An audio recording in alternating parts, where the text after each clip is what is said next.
والله العظيم دمرتونا انتم جماعه الوطنيه وسمعه العراق، لك بابا سمعتنا صارت بالزبل، هذه البطوله جابت لنا العار والخزي، كلها فوضى وفساد وتحرش، احنا شعب ما ينطلع به. والله ما دمرنا غير انت وامثالك قاعدين ركبوا ونص بس تدورون زله على بلدكم، انت تدري هذا اكبر انجاز سواه العراق من فد 40 سنه، هذه البطوله رجعت لنا هيبتنا امام الشعوب، وحتى هذه اوروبا اللي ذابحين روحكم عليها هم عندهم نفس المشاكل والاخطاء.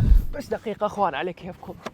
اغلب الحوار اللي دا يصير عن هذا الموضوع يا اما هيجي يا اما هيجي، بس اثنينهم شويه صحيح وشويه غلط.